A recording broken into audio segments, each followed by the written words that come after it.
Bem, boa noite. Brasília, 16 de julho, quinta-feira, 19 horas. Está aparecendo na outra imagem aí a Elisângela, nossa intérprete de língua, de Libras, está aparecendo, né?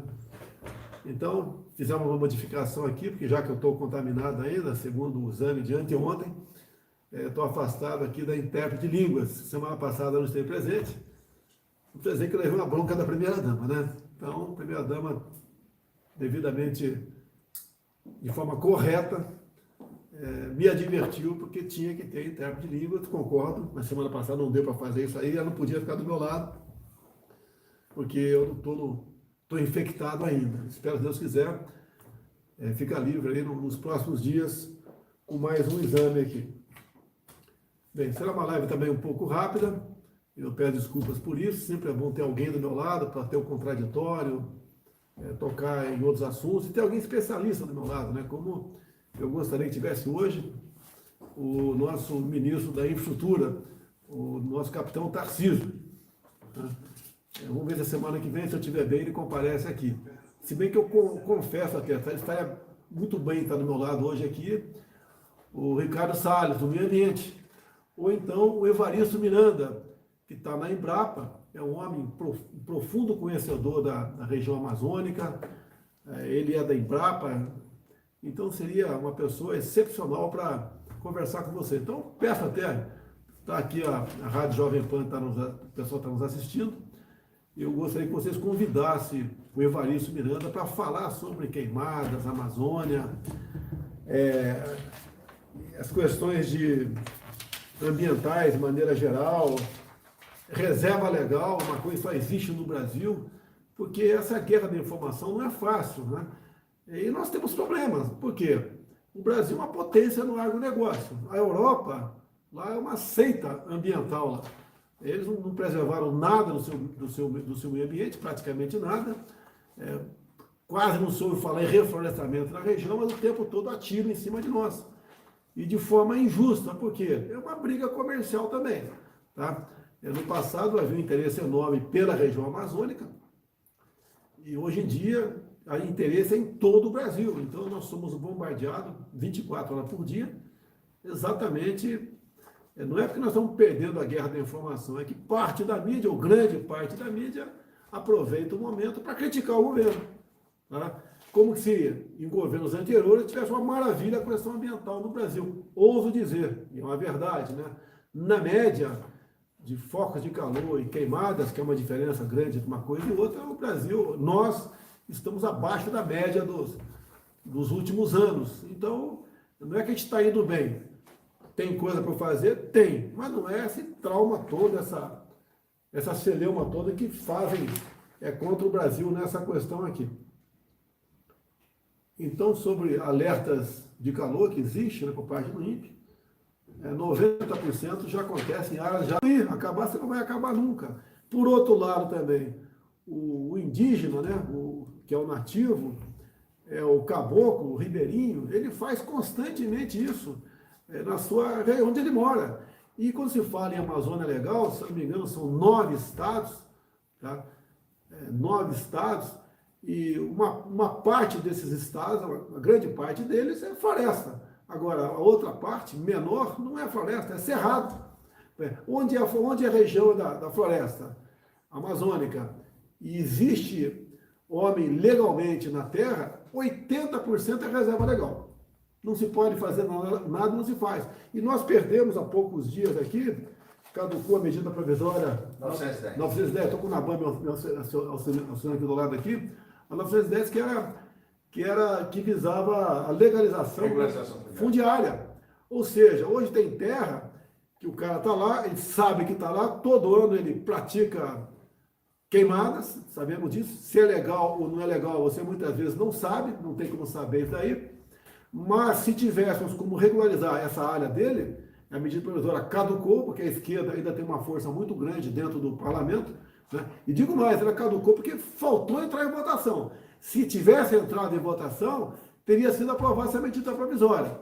Então não entrou em pauta, não entrou em votação e acabamos perdendo a medida provisória. Caso tivesse sido aprovada, essas áreas seriam regularizadas e uma vez havendo detectado o satélite, né?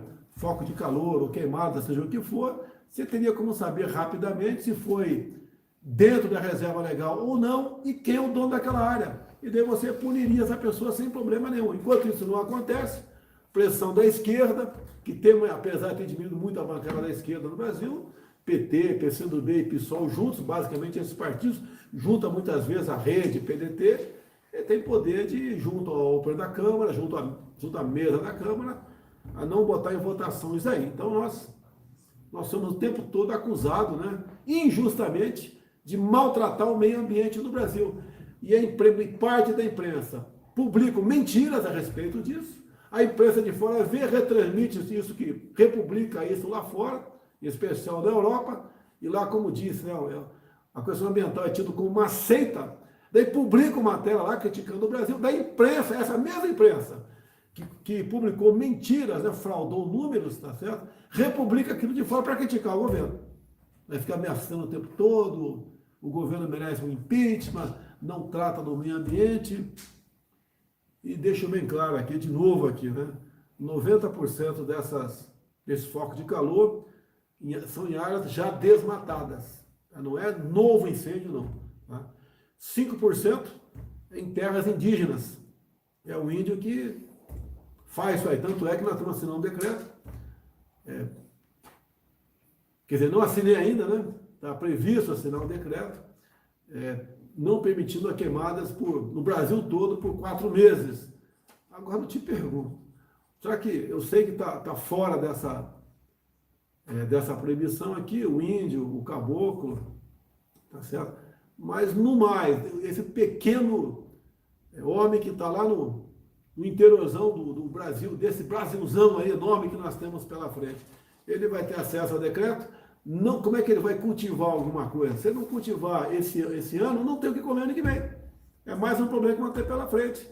Agora, o que falta não digo para o governo, falta para todos nós, é responsabilidade para tratar desse assunto. Caso contrário, o Brasil vai continuar sendo o tempo todo massacrado e prejudicado naquilo que está dando certo aqui no Brasil, né? Que é o agronegócio, que é a nossa locomotiva da nossa economia. Eu lembro quando eu estive na ONU, foi em setembro do ano passado, né? Eu fiz um pronunciamento lá, e nas mídias sociais eu fui elogiado, nas mídias sociais. Agora, na mídia tradicional eu fui criticado. Então eu vi que estava fazendo a coisa certa. Entre umas coisas, outras que eu falei, é o seguinte: hoje no Brasil nós temos 14% do território nosso demarcado como terra indígena, 14%. Isso equivale a uma área aproximadamente do tamanho da região sudeste, que você pega Minas, São Paulo, Rio e Espírito Santo. E, obviamente, o que a Europa gostaria que nós fizéssemos, né, que nesse meu governo, que até 22 nós passássemos de 14% para 20% de terra demarcada. Você simplesmente inviabilizaria o agronegócio no Brasil. Inviabilizaria. Agora, olha o que está acontecendo, pessoal. Vocês podem aí ser testemunha no seu respectivo estado. Eu estou aqui acredito aqui com umas 200 xerox de outdoors, é isso mesmo? Outdoors, tá? Eu sei que em português o plural, quando termina em R, você bota S, revólver. Outdoor, como é uma língua estrangeira aí, né? Não sei se a técnica, se a gramática é a mesma. Mas eu devo ter aqui mais de 100, né? São, então, aqui, você está vendo aqui? Outdoor por todo o Brasil. Nos apoiando o governo Jair Bolsonaro. E vem do produtor rural isso aí. Tá? Eu peguei uma aqui, para mim é extremamente importante. Tá? É o orgulho do filho da nossa terra, filho de Glicério, cidade de Glicério, onde realmente eu nasci, lá em São Paulo. Tá certo? Então está comum no Brasil todo, quase em todos os estados do Brasil, tá? Apoio ao governo Jair Bolsonaro. Não estou pagando nada, não estou estimulando a fazer isso aqui. Isso vem do coração do povo brasileiro, como aconteceu durante a campanha. O pessoal fazia o outdoor, até porque não tinha padronização. PT e outro partido de esquerda entrou com uma representação no TSE por abuso de poder econômico. Foi julgado há 2 semanas, né? Nós ganhamos por 7-0. Sobral, Ceará, hein? Tá? Então tem no Brasil todo, tá? No Brasil todo tá isso aí. Não há padronização. Em especial aqui Mato Grosso do Sul, Goiás, Rio Grande do Sul, São Paulo, né, Cáceres, Mato Grosso, Antônio João, Mato Grosso do Sul, lá tem um regimento de cavalaria lá, Uberlândia, Minas Gerais, Presidente Prudente, Ouro Preto do Oeste, etc. Então, obrigado a vocês que fazem essa manifestação voluntária, de carinho e de reconhecimento pelo nosso trabalho aqui. E esse vem em grande parte aqui do produtor rural. Tá? É o que está dando certo no Brasil.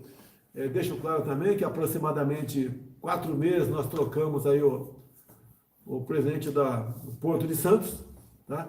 E por coincidência ou não, nos últimos 4 meses o Porto de Santos tem batido recorde de exportação. Então não basta apenas chegar lá o produto, né? Tem que ter uma infraestrutura para que aquele produto possa ser rapidamente conduzido aos navios e levado para o exterior. Então o agronegócio está dando certo.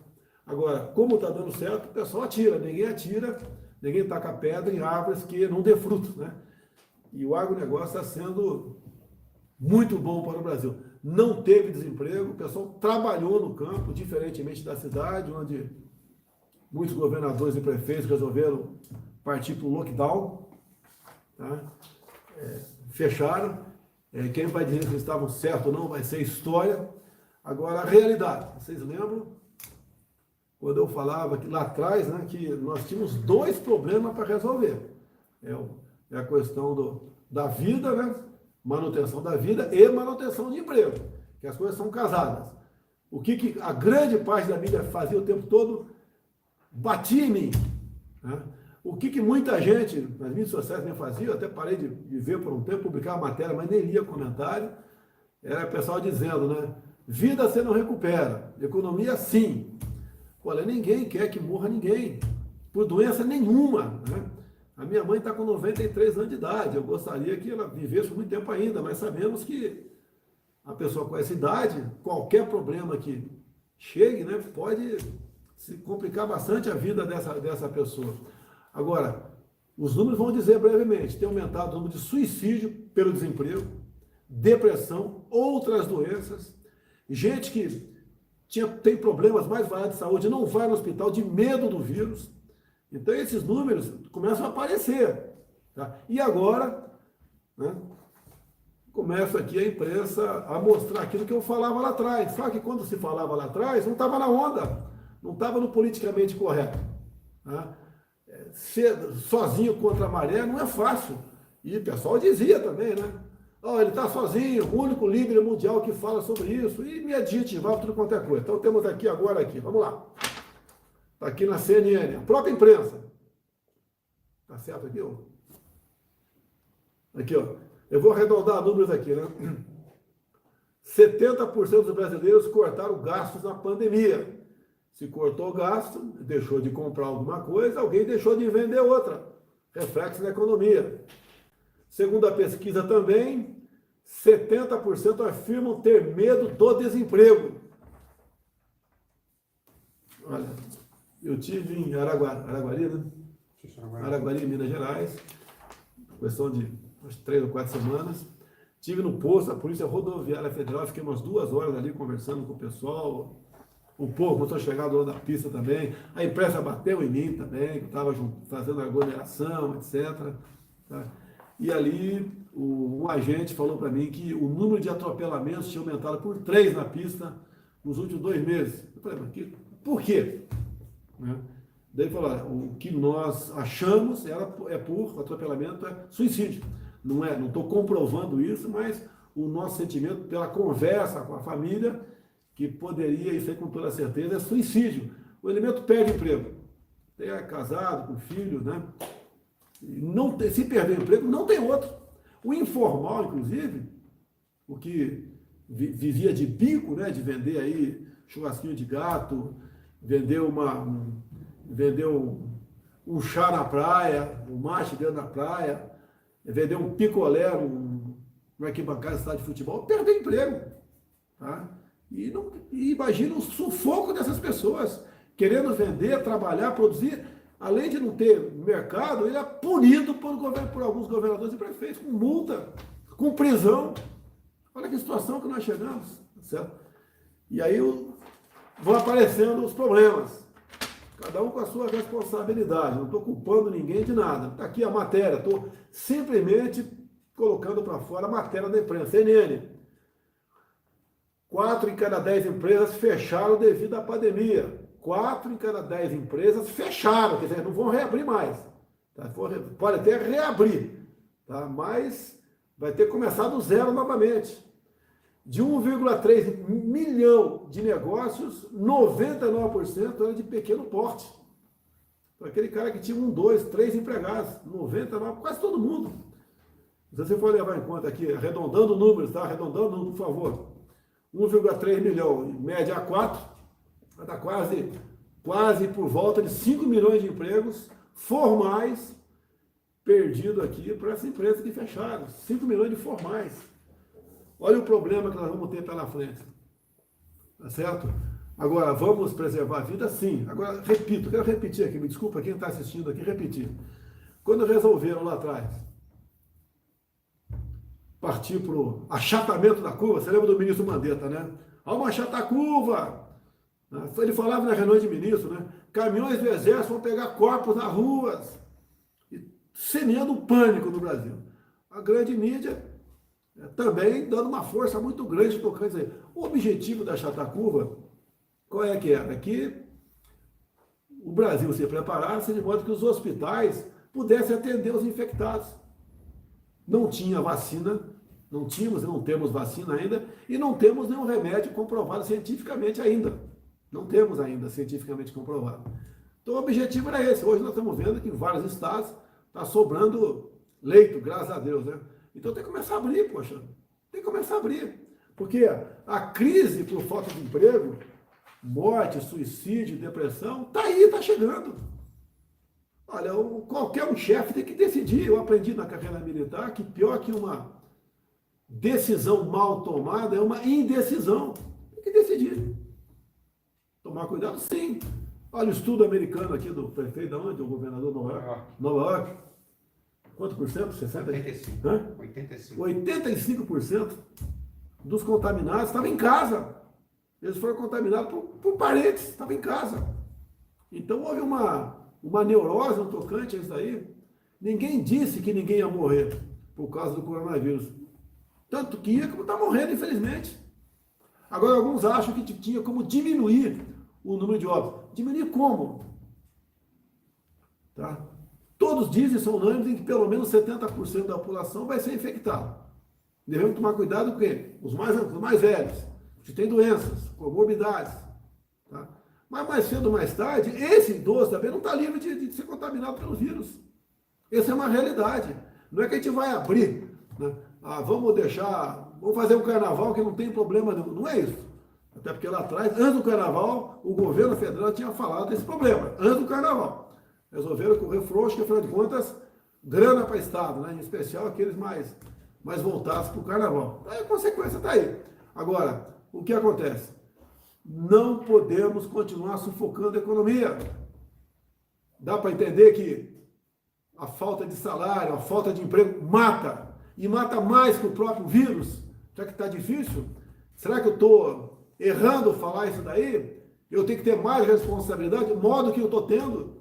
Eu podia ficar quieto, afinal de contas, o Supremo Tribunal Federal disse que quem decide tudo nessa área são estados e municípios. E ponto final.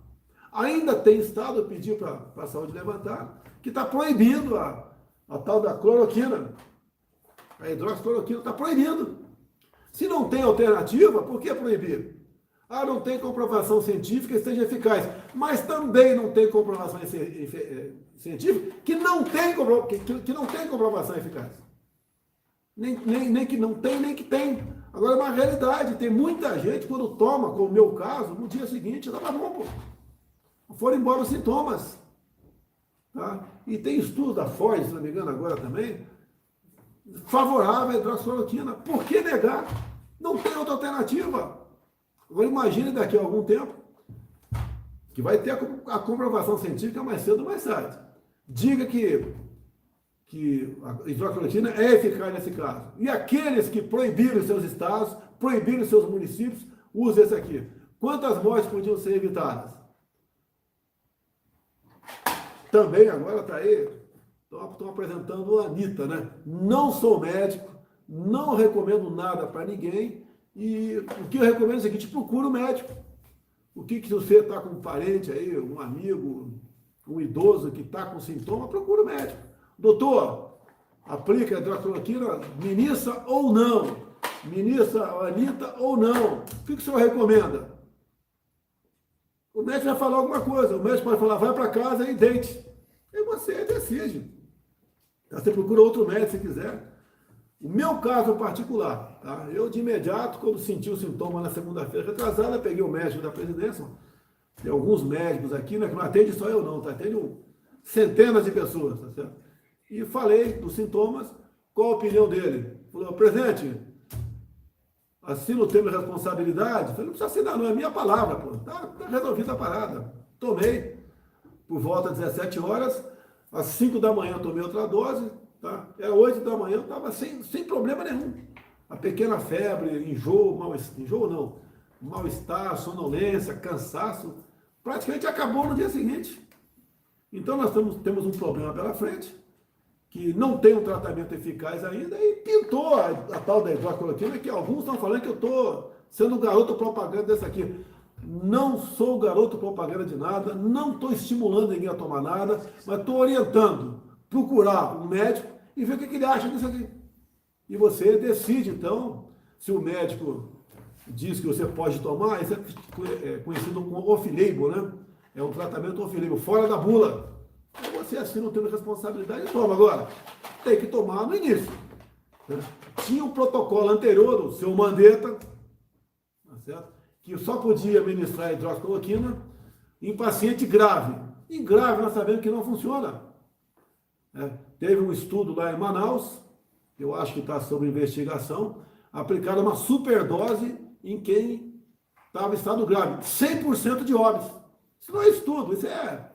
Eu não quero falar aqui para não me responsabilizar de nada depois, mas isso não é estudo. Tá? E não é uma questão correta. Bem, quando entrou aqui o general Pazuello, foi mudado, com médico, foi o Pazuello de intendência que deu a canetada, não. Foi feito estudo por médicos, profissionais, só em Brasília são mais de 5 mil servidores do Ministério da Saúde, só em Brasília, mais de 5 mil, tá? Um montão de médicos, né, farmacêuticos, tudo lá, e resolveram, então, vamos mudar o protocolo, orientar para também casos leves. Pronto. Resolveu o problema. Toma quem quer, enquanto não tiver uma comprovação científica. E deu certo. E deu certo. Por falar em Pazuello, alguns querem a saída dele, né? Porque a militarização... Pô, pessoal, vocês estão com saudades dos ministros de Dilma, de Lula, de Fernando Henrique Cardoso, estão com saudade daquele tipo de ministro? E digo mais ainda, né? Vários ministros de FHC, Dilma e Lula não eram médicos. Tá? Só para curiosidade aqui, nós temos hoje em dia 23 ministérios. Temos 9 ministros militares. Tá? Sem contar com o vice Mourão. Eles votaram numa chapa, tinha um capitão como presidente e como vice um general. É proibido o militar entrar na política? É proibido o militar assumir funções de ministro no nosso governo? Não. Temos aqui o João Heleno, todo mundo conhece, comandou a Amazônia, entre tantas outras coisas, uma pessoa extremamente equilibrada, conhece com profundidade os problemas do Brasil, é a pessoa que sempre, nos momentos difíceis, eu me socorro para com ele. Certo? Temos o João Fernando, que é o ministro da Defesa. Até o governo Temer, ou melhor, até o governo Temer, ministro da Defesa eram civis. Aí não tem desvio de função. Botar um civil na defesa não é desvio de função. Começou lá atrás, o primeiro ministro da Defesa, em 99, quando Fernando Henrique Cardoso criou o Ministério da Defesa, e criou por imposição política e não necessidade militar, porque nunca gostou de militar. Ele ficou livre de 3 ministros, né? O ministro da Marinha, da Guarda do Exército, o chefe do EFA, que era ministro, e, se não me engano, naquele tempo tinha casa militar também. Ficou livre de 5 militares. É chato trabalhar com gente honesta. Então, Fernando Cardoso criou a defesa. certo?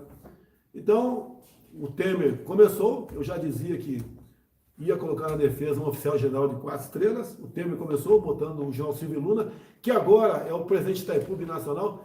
Pergunte para o governador Ratinho o que ele acha, né, do general Silvio Luna comandando lá a Binacional Itaipu.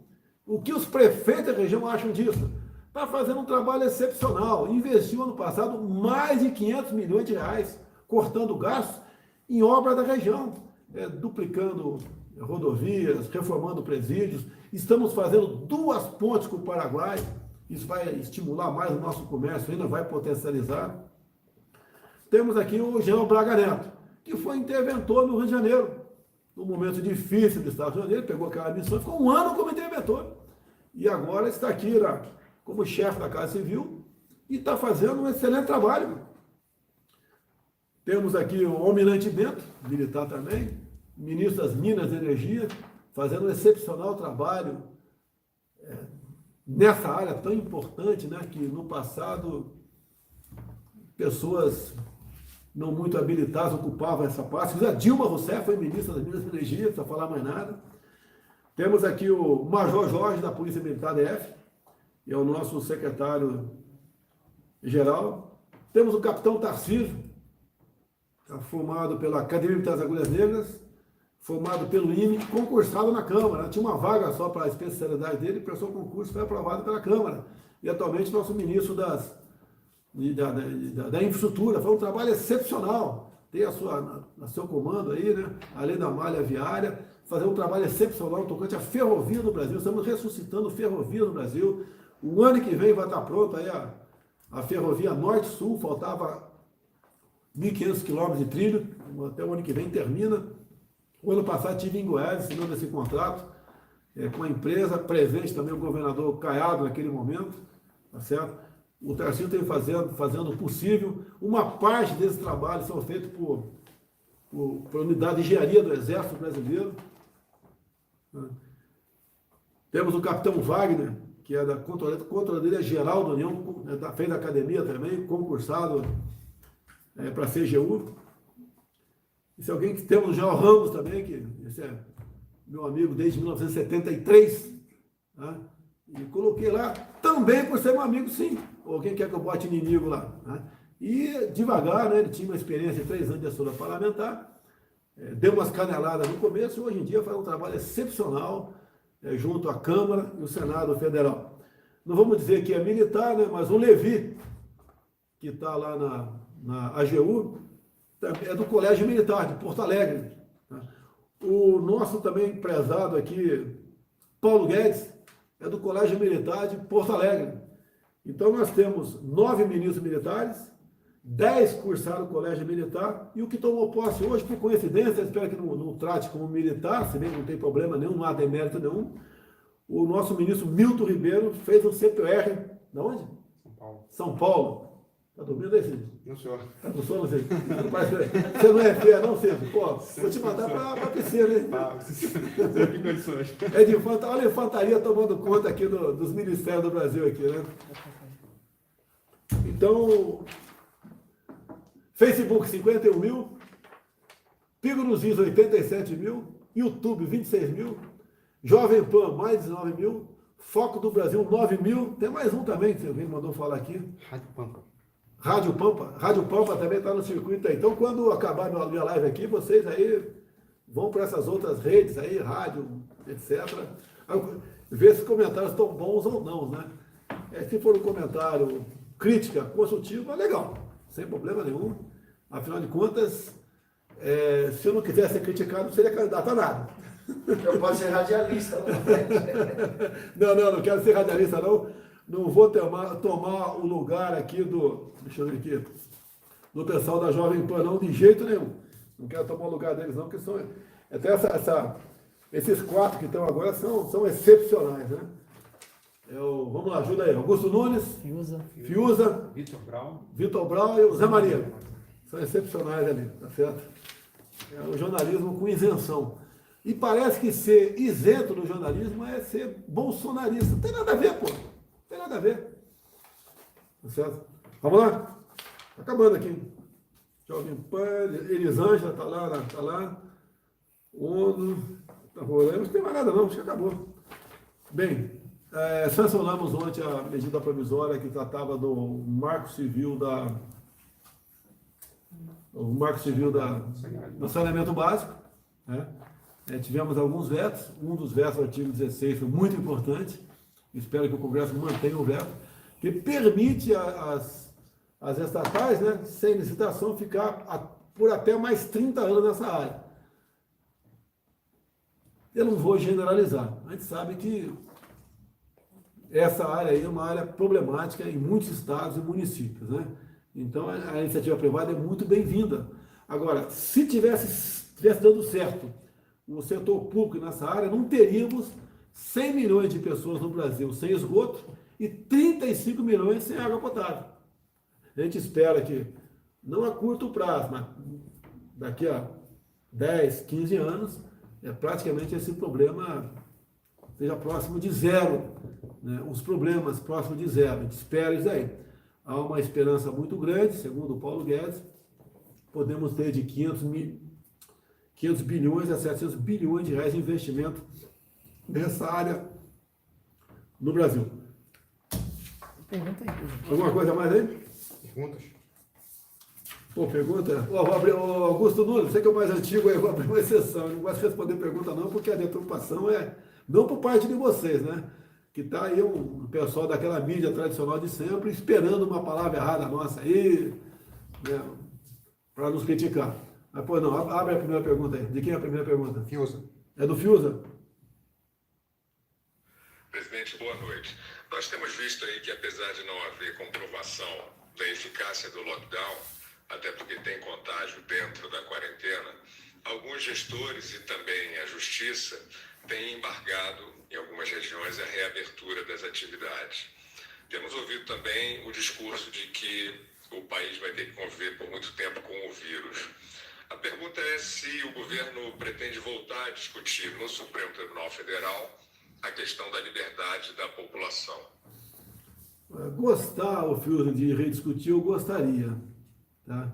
A decisão foi do Supremo Tribunal Federal, se eu não me engano, foi por unanimidade, que todas as medidas restritivas ficariam exclusivamente sob responsabilidade de governadores e prefeitos.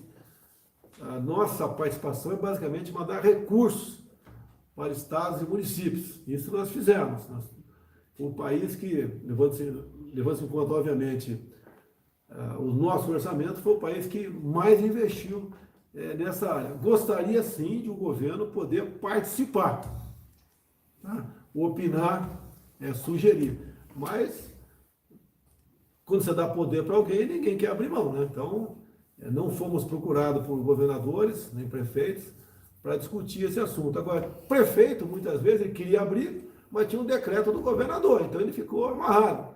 Muitas vezes tem, em São Paulo, eu sei que tem vários prefeitos, até que foram ao governador, e o governador simplesmente resolveu não discutir o assunto, né? E houve um atrito entre governadores, entre o governador e prefeito do seu próprio partido. Agora, o desmonte da economia está aí, tá? O desemprego está aí. Só não temos um problema maior, sabe disso, Fiuza? Tendo em vista aí o auxílio emergencial de R$600. Em grande parte aí, estamos começando a pagar agora a quarta parcela e tem a quinta ainda. A gente espera que até lá a economia volte a funcionar. Agora o Supremo Tribunal Federal muda aí o Pleno Supremo, não quero culpar aqui o Dias Toffoli por isso, né? Mas temos um novo presidente aqui, que é o ministro Fux, que assume em setembro. Talvez, com um novo ministro, possamos rediscutir esse assunto, né? E a gente espera que o Supremo seja sensível à discussão, porque todos nós podemos errar. Por que o ministro Supremo não pode errar? Ele é um ser humano, igual eu, igual você, igual qualquer um. E eu, particularmente, né, achei que foi um exagero nos alijar completamente dessas questões de lockdown. Menos mal, não seria bom também, que o prefeito decidisse. Porque o prefeito... Você vê Eldorado Paulista, já falei aqui, a minha cidade, no interior do Vado Ribeiro, em São Paulo. Não tem mais que, talvez, 2.000 pessoas no núcleo da cidade, na área urbana. Praticamente tudo foi fechado. Até a loteria esportiva, que é do sobrinho meu, tá? Não foi fechada, mas teve restrição. Ah, não pode ter mais que 3 aí dentro. Até quando eu falei com o meu sobrinho, ele falou, pô tio, quando tem 3 aqui, eu solto, quando tinha 3 no passado, eu soltava fogos. Tá certo? Agora não pode ter 3 aqui. Então, agora casa de comércio, de roupa, de sapato, que são casas de comércio humildes, né, da região do Eldorado, foram todos fechados. Todos fechados. E o pessoal sobreviveu. Muitos praticaram, não em Eldorado, vou dizer que eu não sei, mas em muitos municípios começou a se vender pela porta dos fundos essa questão. Então, é uma questão que, no meu entender, não foi uma boa decisão por parte dos ministros do Supremo Tribunal Federal, que poderia ser revisto, ter uma participação do governo. Até na questão do protocolo, teve estado que, por decreto, proibiu a hidrocloroquina. Pode proibir? Pode. Agora, qual a alternativa?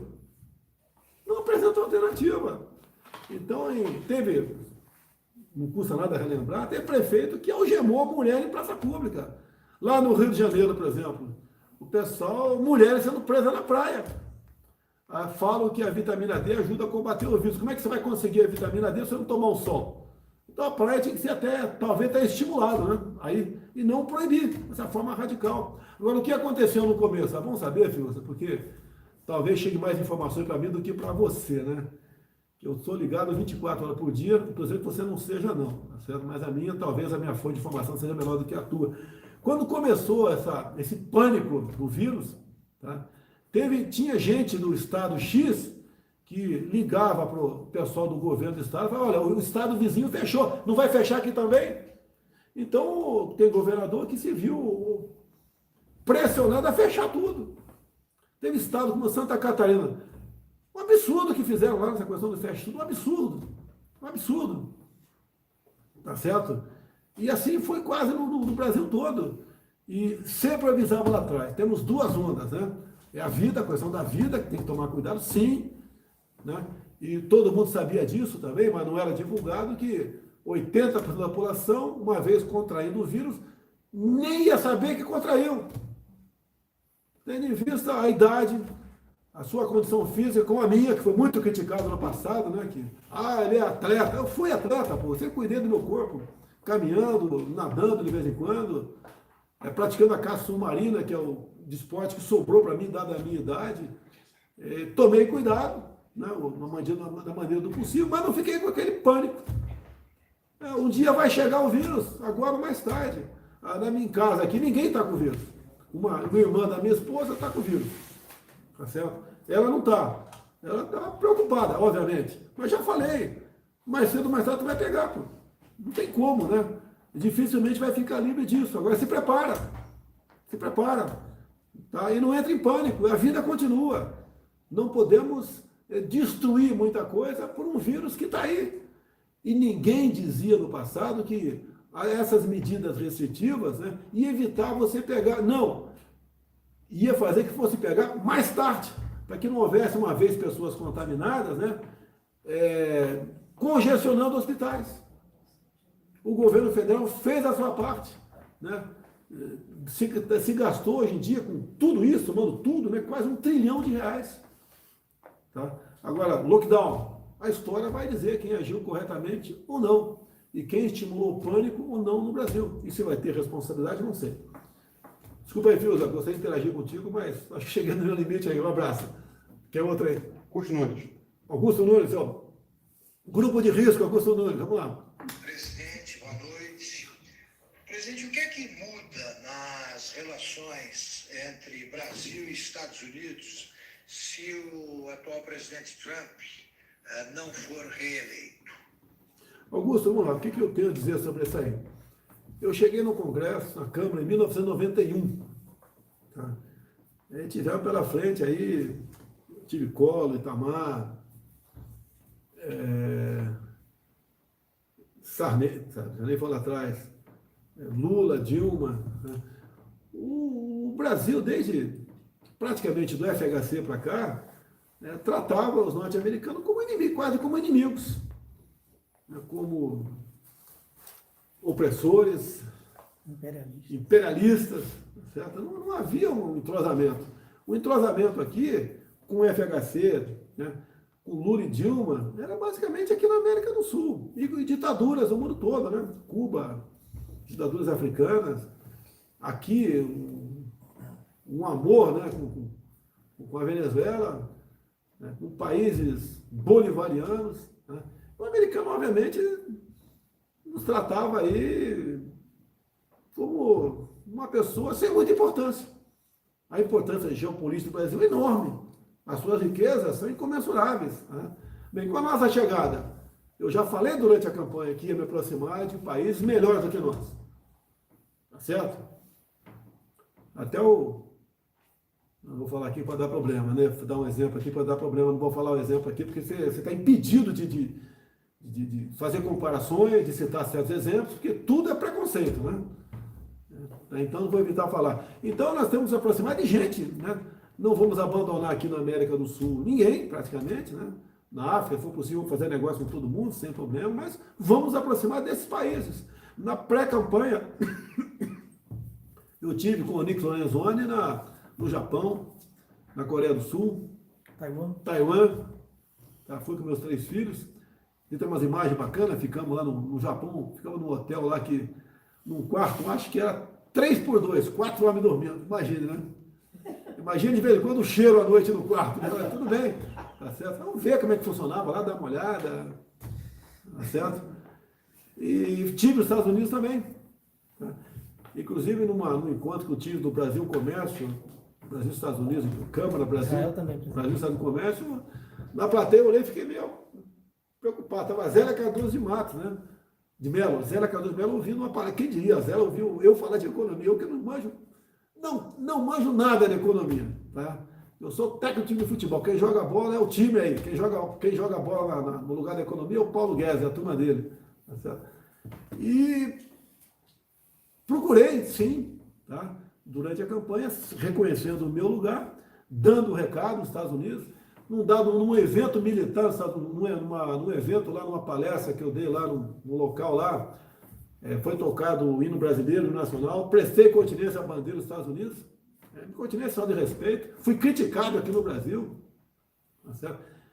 E qualquer país que eu esteja, uma vez a bandeira desse país sendo hasteada ali, num evento, né, eu vou render minhas homenagens à bandeira desse país. Logicamente o Trump acabou tomando conhecimento que eu existia, depois das eleições, fomos nos Estados Unidos, já tive acho que 3 vezes com o Trump, se não me engano, 3 vezes com o Trump.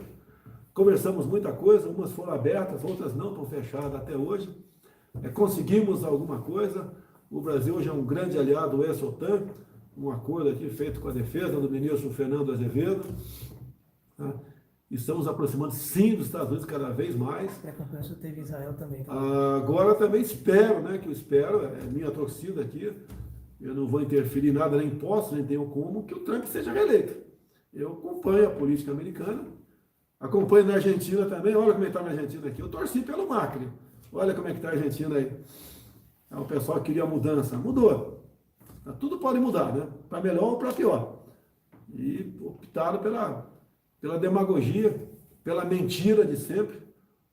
Aí temos um país irmão aí que está com problema. E agora você pode falar com mais propriedade. Infelizmente, já tem empresários argentinos indo para o Uruguai, vindo para o Brasil.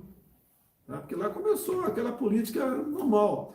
Me falaram agora há pouco, não sei se é verdade, que para você usar cartão de crédito lá fora da Argentina, você paga 30%. Tá? Então, se taxa absurdamente o pessoal, estão estatizando empresas. Né? Isso é outra coisa que é verdade. Há pouco tempo eles estavam confiscando veículos na rua, usando a pandemia para isso. Agora, a gente torce pelo Trump, tenho certeza que vamos potencializar em muito o nosso relacionamento. Agora, se der outro lado, da minha parte, eu vou procurar, obviamente, fazer algo semelhante. Se eles não quiserem, paciência, né? O Brasil vai ter que se virar por aqui. Mas eu acho que nessa questão comercial tem muita coisa, Brasil e Estados Unidos, independente de qual partido, né, republicano ou democrata esteja no poder. Eu torço pelo republicano, dada a liberdade que eu tenho, que o Trump me deu de ligar para ele em qualquer momento que, porventura, precisar, está pronto para colaborar conosco. Então, eu espero que que dê Trump, né? Mas se não der, a gente vai procurar aprofundar essa relação comercial nossa, que afinal de contas o mundo todo, cada vez mais, está de olho no Brasil. E você sabe, Augusto Nunes, que não é apenas a região amazônica, não, né? Está de olho em tudo aqui. Tem um projeto no Senado, e você ficar ligado, né, permitindo que os municípios vendam suas terras para outros países, né, até o equivalente a 40% da sua área. Eu gostaria de debater, perguntar para você, Augusto Nunes, o que tu acha disso, né? O município X aí, que possa vender até 40% das suas terras para outros países. Eu sei que desse 40% não é para um país só não, é um percentual para um país e outro percentual para outro país. Então, 2 países podem comprar até 40% da área. Imagine como é que fica o Brasil se um determinado país, XYZ, começar a comprar terras aqui no Brasil. Seremos um fazendão desse país? É uma preocupação que a gente tem que ter e isso pesa. São decisões que não são fáceis de ser tomadas, mas você tem que pensar na sua pátria. Ok? Obrigado, Augusto. Zé Maria. Zé Maria, vamos lá, Zé Maria. Pois não, olha, salve presidente. Olha, presidente, há uma guerra aí à vista, né, que é essa disputa pelo mercado agropecuário no exterior. A imagem do Brasil está sendo arranhada e é preciso mostrar e demonstrar e comprovar que o Brasil não desmata para plantar soja e nem põe fogo na floresta para criar bois. E o que assusta é que brasileiros, inclusive empresários aí, estão torcendo para o time de fora, né, jogando a favor dessa história de que o Brasil não cuida do meio ambiente. E aí as sugestões. Entre as medidas estaria a demissão do ministro Ricardo Salles. Presidente, o que o senhor pretende fazer nesse setor para demonstrar que o Brasil não agride o meio ambiente? Ô, Zé Maria, no começo aqui da live, eu toquei nesse assunto, né? Não é torcendo, se tiver só torcendo, tudo bem. É só o cara tá quietinho lá, tomando uma tubaína lá, né? Comendo ali uma tilápia frita, tá? E torcendo, sem problema nenhum. O problema é que tem gente, né, com meios, influente junto a uma parte da mídia, pregando desinformação. É pregado aqui, a imprensa de fora toma conhecimento, publica lá fora, e daí essa mesma imprensa pega a matéria publicada lá fora como se fosse uma descoberta da Europa e republica aqui dentro. E daí fica atacando o governo, até falando em impeachment. É o tempo todo isso aí. Basta ver que há pouco tempo, né, nós tivemos ministros xiitas ambiental. Eu não tenho problema falar o nome deles, que eram xiitas, sim. É a Marina Silva, é o Zequinha Sarney. Ajuda aí, ó. Zequinha Sarney, que é o Carlos Mink. Do Boi Pirata. Tá? E aí o que acontece? Naquela época também tinha incêndio no Brasil. Foco de calor, desmatamento, tinha. Agora, o que esse pessoal não colabora, né? É falar o seguinte, nós tínhamos como praticamente resolver em grande parte isso, se a medida provisória da regularização fundiária tivesse sido votada. E se fosse votada, teria sido aprovado. E você teria como saber, né, por satélite, o foco de incêndio, o levantamento... Identificar os CPF. Identifica quem é o dono daquela área. Depois você vai na área para saber se onde foi desmatado, se já era uma área permitida para o desmatamento. Né? Inclusive, nós, o único país do mundo, como disse também, é que tem a tal da reserva legal. Na região amazônica, né, o cara tem uma fazenda, por exemplo, de 1.000 hectares, vamos supor, 1.000 hectares, 80%, 800 hectares não pode mexer nela. Ele pode mexer em 200 hectares. E ali, se ele desmata todo ano, não tem problema nenhum. Só que a área ali é tão fértil, né? Se você, de um ano para outro, não trabalhar, quase que volta uma mata nativa. Normalmente, quando você desmata lá na frente de novo, dizem que houve desmatamento. Porque se você pegar o desmatamento nos últimos 20 anos da Amazônia, você já desmatou o Brasil todo. Porque a área sobreposta uma em cima da outra. Agora, essa briga da informação, a gente consegue em parte nas mídias sociais. A grande mídia, só uma parte pequena, fala a verdade. Que parece que... Eu estava vendo uma live hoje aqui é do Coppola, deixa eu ver mais quem? Lacombe, Lacombe e o Alexandre Garcia. Tá?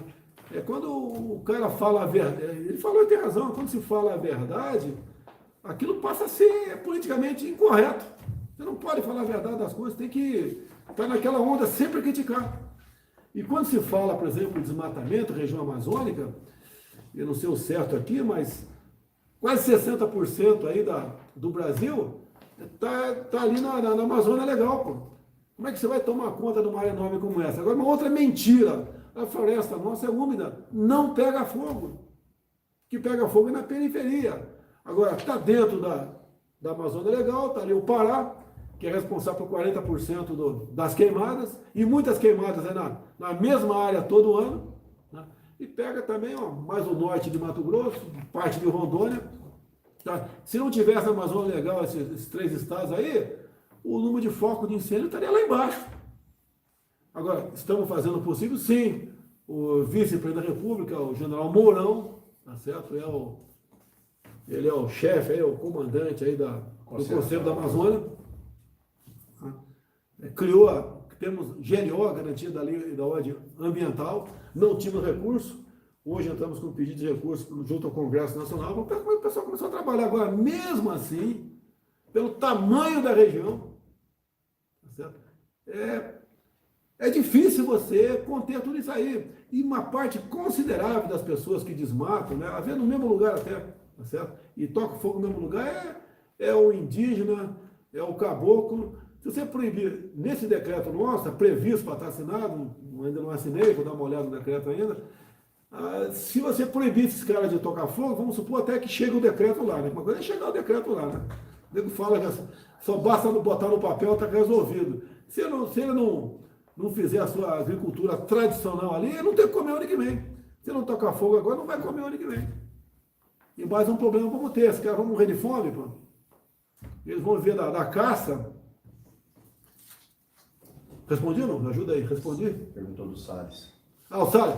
Salles fica, Pazuello fica, sem problema nenhum. São 2 excepcionais ministros. A gente lamenta aí aquela reunião reservada nossa, onde você não mede palavras, onde o Salles falou passar boiada. O passar boiada, o que ele quer é desregulamentar muita coisa. Não é permitir ninguém cometer crime, não. É desregulamentar, desburocratizar. Às vezes o cara da cidade está reclamando. Vai para o campo plantar para ver que é bom para tosse. Eu já plantei lá nos idos de 1980. 30 hectares de arroz lá em Nhoaque, Mato Grosso do Sul. Vai plantar para ver que é bom para tosse.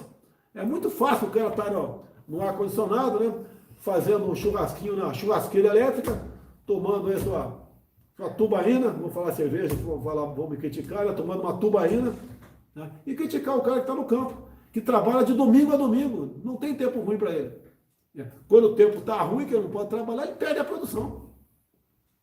E nem sempre o seguro cobre tudo aquilo que ele plantou. E são esses homens do campo que estão garantindo a nossa economia, está na situação que se encontra no momento.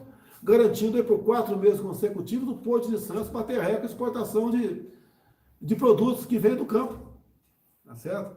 Então, a vida das pessoas não é fácil. Tá? Do agricultor não é fácil no Brasil.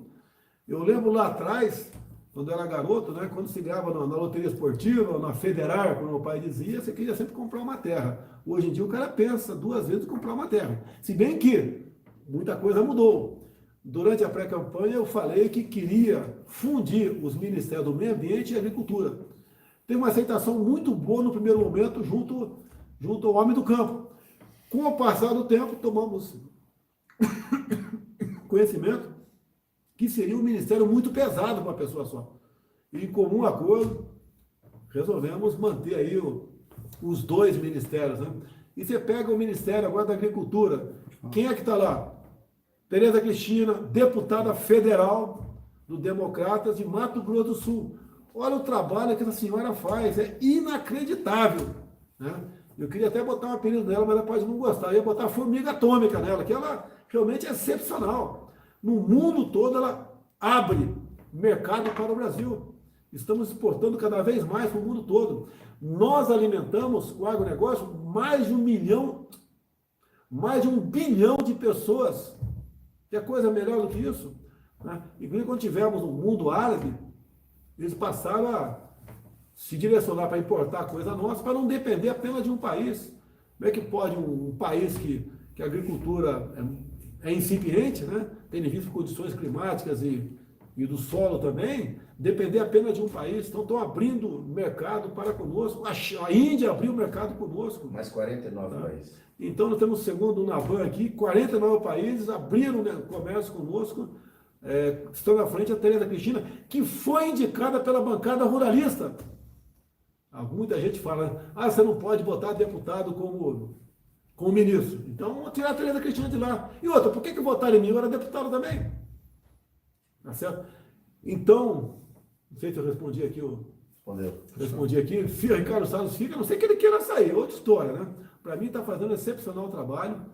E alguns acham que ser ministro do Meio Ambiente demonstra sua capacidade pelo número de multas aplicadas. Olha, o que está na lei? A multa é o último caso. Você chega no produtor rural, tem problema, você conversa, adverte, mostra para ele, orienta. Tá? Quando você voltar, depois de algum tempo lá, se persistir no erro, depois você multa. Então o pessoal já desmontou a máquina de fiscalização, não desmontou nada. Tá? Só que está fazendo a coisa certa. Ou não pode um proprietário qualquer, que seja um produtor urbano, rural, um homem que trabalha na cidade, que tenha pavor de receber fiscal. Não pode. Tá? Isso que nós fizemos aqui no Brasil, é seguir a lei, nada mais além disso aí. A última aí? Mais uma. Vitor Brau. Presidente, boa noite. Nos últimos dias, a política de combate ao coronavírus do governo foi alvo de algumas críticas, inclusive de um ministro do Supremo Tribunal Federal, Gilmar Mendes. Ele disse que as Forças Armadas estavam se associando a um genocídio. Queria saber a avaliação do senhor em relação à política até agora e principalmente sobre o futuro. O senhor estuda, diante dessas críticas, o senhor estuda alguma mudança na forma de combate ao coronavírus? Essas críticas mudam os planos especificamente para o Ministério da Saúde? Queria saber da situação do general Eduardo Pazuello, ministro interino da Saúde. Ele continua ou não no cargo? O que é que o senhor pode nos dizer, presidente? Obrigado. Qualquer crítica construtiva é bem-vinda. Tá? Essa questão do ministro Gilmar Mendes, teve uma nota do Ministério da Defesa, um tocante a isso, e da minha parte eu dou por encerrado isso aí. Eu deixo lá com o ministro Fernando Azevedo e o ministro Gilmar Mendes. Né? Eu conversei com o Gilmar Mendes pelo telefone sobre o episódio, eu me reservo aí, desculpa aqui, tá, não revelar o teor da conversa, mas conversei com ele. Ato contínuo, houve um contato entre o ministro Gilmar Mendes e o ministro Pazuello, nessa área, conversaram também, tá certo? O que nós queremos é solução, tá certo? Quem é o general Pazuello? É um general de divisão do Exército, tá? Há uma matéria hoje aqui, um fake news do Merval Pereira, dizendo que ele pretende aí chegar a general do Exército. Dizer ao Merval Pereira, tá certo? Que faz uma matéria como se fosse o dono da verdade, um montão de contradições aqui. O Pazuello não pode ser promovido ao Exército, como ele é de intendência, o limite da carreira é general de divisão. Agora, o Pazuello está indo muito bem lá. Se você conversar com governadores, e com muitos prefeitos também, que têm pedido socorro do Ministério da Saúde, no tocante a meios, né, material, está sendo prontamente atendido. Tem muitos prefeitos, prefeitos em especial, que têm entrado em contato com a saúde e pedindo a hidroxicloroquina. E ele analisa, né? Obviamente, faz uma análise técnico-tocantista, tem atendido também. Você conversa com deputados e senadores, é a mesma coisa. Houve um mal-estar aí, alguns parlamentares aí no tocante ao recurso de alguns bilhões que serão distribuídos para estados e municípios, tá? O general seguiu o critério técnico para evitar problema aconteceu e foi solucionado o problema dentro do parlamento brasileiro, sem problema nenhum. E se fizer hoje em dia uma enquete junto a parlamentares, a governadores, a prefeitos que entrarem em contato com o Pazuello, vocês vão ver que é favorável, é positivo. Ele não é médico. Tudo bem, eu sei que ele não é médico. Agora, o que sempre eu acho que está pesando muito mais um gestor do que um médico na saúde. Seria excelente um médico e gestor, seria excelente. Mas, infelizmente, é difícil você coordenar essas duas funções. Agora ele tem abaixo de si uma série de profissionais de saúde com ele. Ele levou 15 militares para lá. Quem são os 15 militares? É gente que acompanha ao longo da sua carreira, né? Porque ele sempre foi um gestor. Em 2016, a gestão, em grande parte, das Olimpíadas do Rio, caiu no colo dele. Estava complicado lá, que você sabe como é que é o político para gerir esse negócio, né? Ia ter problema, ele assumiu e deu certo. Foi um sucesso a Olimpíada do Rio de Janeiro. Depois ele teve também, por ocasião da Operação Acolhida em Roraima, né? Foi um sucesso. Roraima vinha sofrendo invasões, né? O venezuelano fugindo da fome, da miséria, da violência também praticada pelo Maduro, agravou, ele assumiu a frente dessa operação e conseguiu fazer o possível e elogiado pela ONU o seu trabalho.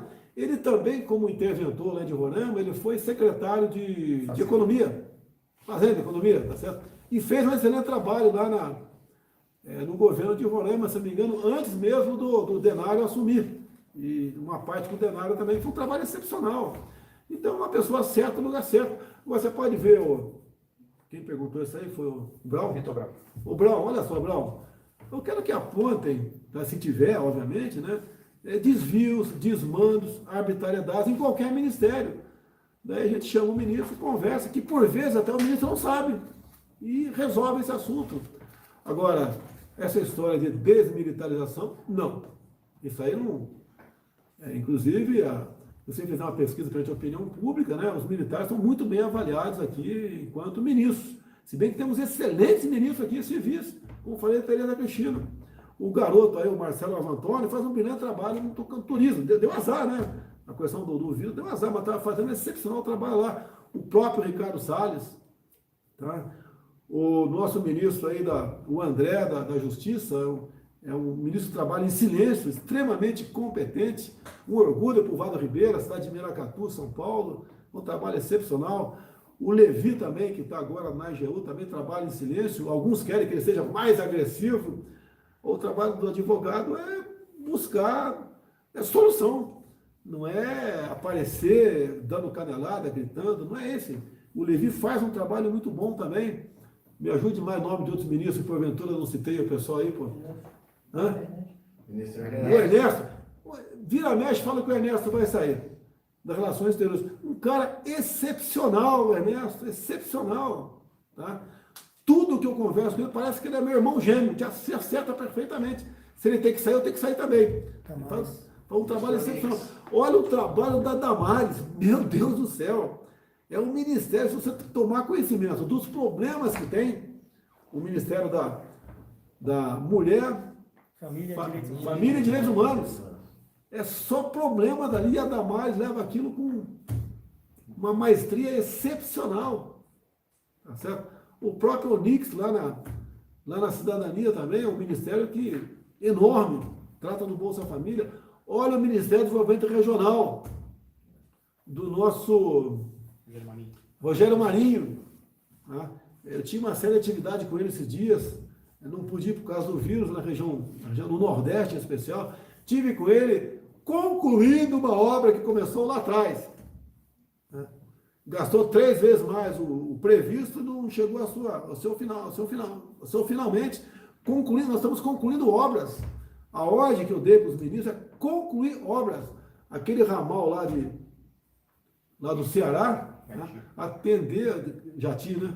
Vai atender está atendendo já, vai atender 12 milhões de pessoas. Ele teve agora em Água Branca, um distrito lá no estado do Rio Grande do Norte, também inaugurando questão de água, né? Estamos aposentando o carro-pipa. O gasto um carro-pipa é quase 1 bilhão por ano. E é uma escravidão, porque fica na mão de, muitas vezes, não são todos, mas de políticos locais. Tá certo? Ele teve agora, ele teve agora no Rio Grande do Norte, né? Teve com o Arthur Lira, do PP, que foi do meu partido, eu era do partido dele lá atrás também, inaugurando obras, e vamos voltar para o Nordeste todo. Já falei, eu até mudei, né? Eu falei que 2 vezes por semana, mais não, para mim a semana tem meia dúzia de dias, né? Domingo eu fico em casa, senão a mulher aqui, o bicho pega, né? Pelo menos 2 dias por semana, vamos inaugurar obras, porque a questão de inaugurar obras não é ir inaugurar para aparecer, É para mostrar o que está fazendo. Porque se depender da mídia local, você não aparece. O MDR tem 20 mil obras no Brasil. Tá? Então, por exemplo, eu vou estar agora com o mês de agosto, acabando a questão do vírus não arrumado aqui, com o mês de agosto. Vou dar uma volta no Vale do Ribeira. Vamos posar em São Vicente. Tá? Lá está praticamente sendo concluída uma obra de recuperação de uma ponte local, que a ponte ali foi interditada e não tinha recurso, né? E uma ponte que tinha que ter recurso do governo do Estado. Então, a deputada Rosana Vale nos procurou na época e nós resolvemos, então, junto ao Canuto, que era o ministro na época, arranjamos em torno de 50 milhões de reais. A obra está sendo feita, vamos lá dar uma olhada na obra. Já abriu, acho que parcialmente, a ponte. Também vamos do lado, também a Rosana Vale também tinha uma demanda. Ela é especialista em arranjar problema para a gente, né? E nós temos que resolver. É o trabalho da deputada, tá certo? Nós temos que resolver. Mas também no conjunto Tancredo Neves em Santos, vamos lá. Já começaram as obras lá, estava parada, não sei quantos anos. Nós vamos lá dar uma olhada na obra e dizer que o que o governo está fazendo, elogiar a deputada que teve a iniciativa de descobrir, que eu não sabia que existia esse conjunto, Tancredo Neves está abandonado há tanto tempo lá, centenas de casas. Vamos também dar chegadinha no Porto de Santos. Temos um novo presidente lá, o Biral, está fazendo um trabalho excepcional lá no Porto de Santos, juntamente com o Walter, meu velho amigo, e outras pessoas também. Vamos dar uma olhada no Porto de Santos, ver qual é a forma, né, o que ele está fazendo lá para o Porto se potencializar. Vamos depois visitar aí obras no Vale do Ribeira. Temos ponte, está sendo feito em Batatal, Eldorado Paulista, minha cidade, pedido lá dos moradores locais, né, que chegou no orçamento. Quando eu fiquei sabendo, já estava no orçamento essa matéria aí. Vamos lá ver. Vamos em Pariquera-Sul. Me ajuda aí, ajuda a lembrar aí, pô. Vamos também ver o tiro de guerra, uma obra do prefeito de Cajati. O tiro de guerra está sendo feito, vai ser o primeiro tiro de guerra do Vale do Ribeira. Depois de 30 anos Okay. entregando tiro. Vamos em Itaoca também, Itaoca, tá?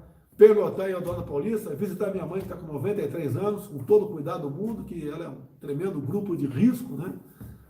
Visitar minha mãe lá, que realmente nos dá muita saudade, né?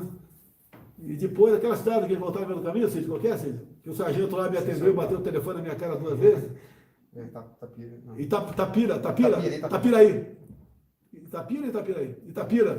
Vamos dar uma paradinha em Itapira, chamar o sargento lá para... Eu vou pagar o café para o sargento, bateu o telefone. Eu falei que era o presidente, ele bateu o telefone na minha cara, não tem problema nenhum, lógico, a pessoa que era trote, né? Se bem que a segunda vez eu falei, ô sargento, eu vou te dar o número aqui, você dá o meu número para a gente conversar na imagem. Ele não acreditou, mas tudo bem. Vamos dar uma paradinha lá, dar um abraço no prefeito, tá certo?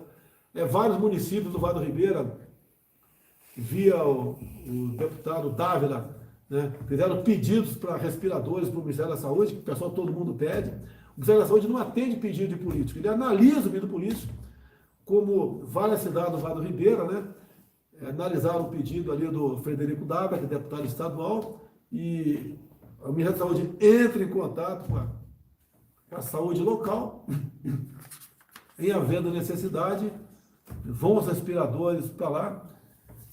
Então... Tem entrega de títulos também, presidente, depois de 30 anos. Corta aí, Naban.